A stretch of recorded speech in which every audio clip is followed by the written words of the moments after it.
5 other टमाटर हैं जिनको हाफ काट लिया है। पैन में ऑयल शामिल करेंगे। जब ऑयल हल्का सा गर्म हो आपने मीडियम फ्लेम करना है और इन टमाटरों को इस पोजीशन में आपने शामिल कर लेना है। और याद रखिएगा टमाटर आपने बिल्कुल रेड कलर के लेने हैं। और हस्बे ज़रूरत अब आपने सब्ज़ मिर्चें भी शामिल करनी है। मैं यहाँ पर 6 से 7 सब्ज़ मिर्चें ऐड कर रही हूँ और उनको भी इस साइड में हमने काट लेना है। अब साथ ही ग्रीन प्याज शामिल करेंगे और ग्रीन लहसुन भी हस्बे ज़रूरत शामिल कर लीजिएगा। बहुत ही मज़े का इनका टेस्ट होता है। और यहाँ पर मैंने तकरीबन हस्बे ज़रूरत ही ली है अदरक को इस स्लाइसेस में शेप में मैंने काट लिया है, ये भी शामिल कर देंगे। अब हाफ चम्मच के करीब राई दाना शामिल करेंगे। साथ ही हाफ चम्मच के करीब शामिल करेंगे कलौंजी। आगे इनके फ़ायदे भी आपको बताऊंगी। अब कवर कर देंगे तकरीबन 5 से 6 मिनट के लिए लो फ्लेम पर। तो देखिए 5 से 6 मिनट हो गए हैं और अब हमने करना क्या है, ये टमाटर के जो छिलके हैं ना ये हमने निकालने हैं। तो टमाटर बहुत ही ज़्यादा नरम हो गए तो बहुत ही आसानी के साथ ये छिलका हम निकाल सकते हैं। आपने भी ऐसे निकालना है क्योंकि आगे इनका कोई काम नहीं है। तो बहुत ही सिंपल सी ये रेसिपी है, आप इस रेसिपी को ज़रूर ट्राई कीजिएगा।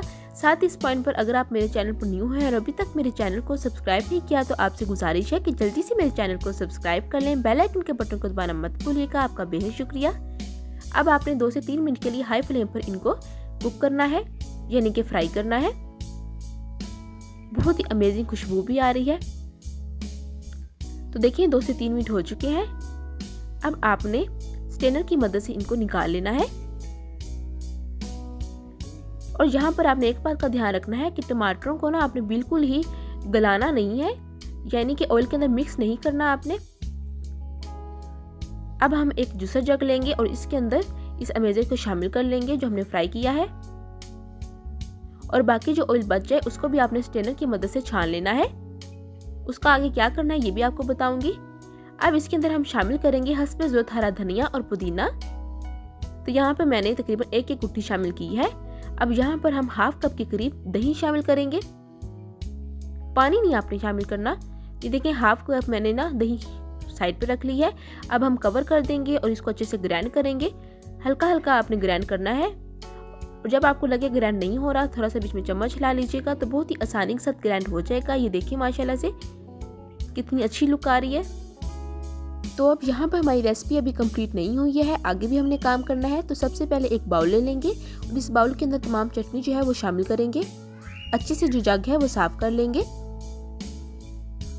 अब यहाँ पर मैंने ना जो ऑयल हमारा बचा था उसको अच्छे से छान लिया है और ये जो मसाले हमने राई दाना कलौंजी वगैरह ऐड किया है ना ये वो चीज़ें हैं, ये भी शामिल कर देंगे। अब यहाँ पर 1/4 चम्मच हम काला नमक शामिल करेंगे। साथ ही 1/4 चम्मच के करीब काली मिर्चों का पाउडर शामिल करेंगे। 1/4 चम्मच हमने शामिल करना है नमक। आप अपने टेस्ट के मुताबिक कम या ज़्यादा कर सकते हैं। अब अच्छे से हिला लीजिएगा। इस पॉइंट पर अगर आप मेरे चैनल पर न्यू हैं और अभी तक मेरे चैनल को सब्सक्राइब नहीं किया तो जल्दी से मेरे चैनल हफ्ता फरीद कुकिंग को सब्सक्राइब कर लें। बेल आइकन के बटन को दबाना मत भूलिएगा। आपका बेहद शुक्रिया। तो देखिए माशाल्लाह से हमारी आज की रेसिपी जो है वो रेडी हो गई है। आप इस रेसिपी को ज़रूर ट्राई कीजिएगा और अपना कमेंट बॉक्स में फीडबैक लाजमी दीजिएगा कि आपको ये रेसिपी कैसी लगी है। बहुत ही अमेजिंग ये रेसिपी है। 100% गारंटी है कि ये रेसिपी आप जब ट्राई करेंगे तो आप तमाम चटनी की रेसिपी भूल जाएंगे। उम्मीद करती हूँ कि आपको मेरी आज की रेसिपी बहुत ही पसंद आई होगी। फिर मिलूंगी एक नई रेसिपी के साथ। तब तक हफ्सा फरीद को दें इजाज़त। अल्लाह हाफिज़।